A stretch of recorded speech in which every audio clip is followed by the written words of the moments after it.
responded to heavy smoke in this area at about 11:30 last night, and we determined that the fire was coming from the rear of Stone Martin Builders. I think the address is 13 North 8th Street. And if anyone's familiar with this part of town, there are a number of businesses that are kind of clustered together here. A bakery, a speakeasy, a coffee roaster, and a number of others. And just the nature of the way that they're configured was very difficult for us to quickly get to the seat of the fire. But we shortly into the scene here, a call was made to Auburn Fire Department, and they assisted us on a mutual aid call, bringing with them a ladder truck and a pumper and personnel. And we fought the fire defensively, and thankfully the adjoining businesses were all relatively unharmed. There's some water damage in a couple of them, but for the most part the other buildings and the other businesses are good to go. Fire started somewhere around 11 o'clock last night, and we worked through the night to extinguish it. A couple of problems that we ran into is the heat of the fire and the age of the building was such that we couldn't go inside and fight it because the fear of structural collapse. So we fought it from the exterior using 2 ladder trucks and some hand lines, putting a bunch of water in there. So to answer your question about the duration, probably about 8 hours worth of firefighting operations. Well, this is an old building, and it's got some heavy timber structural members in it. I believe at one point in its life it was part of the cotton row here, but it's been inhabited for the last few years by Stone Martin Builders.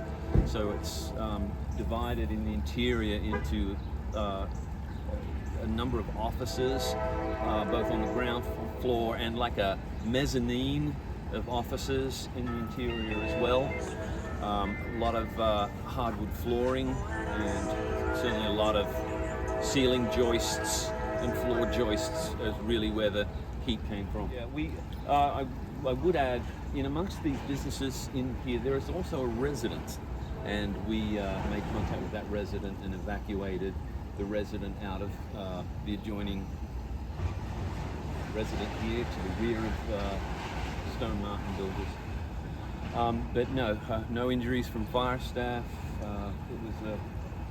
It was a lot of work and a lot of people involved, but thankfully nobody was hurt. There should be some pretty extensive overhaul was done on the roof of Sneak and Dawdle.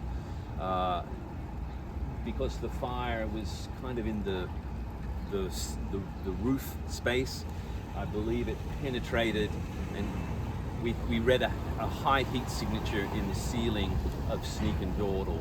So we wanted to make sure that there was no fire in any ceiling void, and so we did ventilate that roof. This is a tall facade, brick facade, and in the intense heat of this, there were visible cracks in the facade facing North 8th Street, and it posed a serious threat to public safety with the threat of the facade falling in onto the roadway. So we brought in some heavy equipment, and we've pushed it into itself.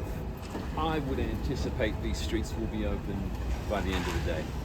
I mean, we've got, you can see across the street, the staff of Stone Martin have gone into the less damaged side of the business to retrieve items of value, and so that they can find another space in which to work in the interim. How old was this building? I mean, it seems that it was a very old, beautiful building as well. Yeah, and it was beautifully restored by Stone Martin when they moved in about 3 or 4 years ago. It was absolutely stunning interior. It was a beautiful building, and it's it's heartbreaking to see some of our history, this town's history, end up in this way. Has the cause of fire been determined? No, the fire at this point remains under investigation. And how long will that investigation take, do you think?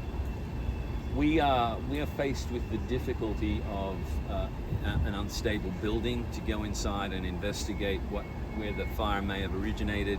I think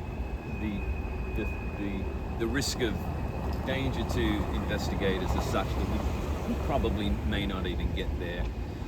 Once heavy equipment starts getting involved, pushing walls and structural members into where the point of origin of the fire is, it's going to be increasingly difficult to make a definitive determination.